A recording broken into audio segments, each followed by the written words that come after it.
మరి ఈరోజు ఆదోలోన Vamsi Chaitanya nursing home హాస్పిటల్లోన Aarogyasri పునఃప్రారంభం అయింది. ఎందుకంటే గత 20 రోజుల నుంచి స్ట్రైక్ లో ఉన్నాము. ఎందుకంటే స్టేట్ వైడ్ గా స్ట్రైక్ తీసుకున్నారు. మళ్ళీ ఇక్కడ ప్రజలు చాలా మంది పేదవాళ్ళు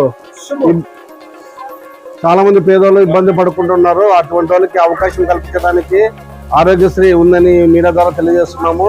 ఎందుకంటే ఇక్కడ మా దగ్గర ఉండే స్పెషలైజేషన్స్ ఏమేమి ఉందంటే గైనిక్ ఉంది, అంటే గర్భవతులు ఇక్కడ ఆపరేషన్ కానీ డెలివరీలు కానీ కేసులు కానీ ఏమన్నా కానీ ఆరోగ్యశ్రీ ఏదైతే వస్తుందో అవన్నీ గైనిక్లో చేసేస్తాము. తర్వాత సర్జన్ కేసెస్ ఉన్నవి, ల్యాప్రోస్కోప్ ద్వారా కానీ ఇంకా ఏమైనా ఉన్నా కూడా అవి ఆరోగ్యశ్రీ ఏమన్నా అవి కూడా మేము చేస్తున్నాము. తర్వాత పీడియాట్రిక్ కూడా ఉంది, చిల్డ్రన్స్ అవి కూడా మీరు సద్వినియోగం చేసుకోండి.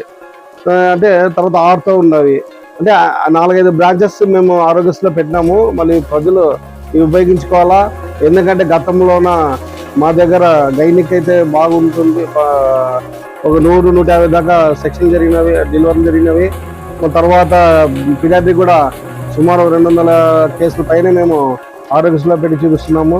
అంటే మ్యాక్సిమం పేదవాళ్ళకు 99% మేము సాయం చేస్తున్నాం. మా హాస్పిటల్ ముందుందని ముఖ్యంగా తెలియజేస్తున్నాము. మళ్ళీ ఇది ప్రజలు గత 20 రోజులు చాలా ఇబ్బంది పడినారు స్టేట్ వైడ్ గా. మళ్ళీ ఈ కూటమి ప్రభుత్వము చర్చలు సఫలమైనందుకు నాకు చాలా సంతోషంగా ఉంది. ఆ డిమాండ్స్ అని ఒప్పుకున్నారు. మళ్ళీ ఈరోజు ఈ ఆరోగ్యశ్రీ హాస్పిటల్స్ రన్నింగ్ అవుతున్నాయి కాబట్టి మా హాస్పిటల్ ఆధ్వర్యంలోనూ వంశీ చైతన్య నర్సింగ్లోనూ ఆరోగ్యశ్రీ సేవలు కలవు. 24 hours ఎప్పుడైనా వచ్చి సేవలు వినియోగించుకోవాలని ఆదోని ప్రజలు, చుట్టుముట్ట ఈ డివిజన్ మొత్తం ప్రజలందరికీ విజ్ఞప్తి చేస్తున్నాను. నమస్కారం. Ramesh Yadav, hospital managing director Vamsi.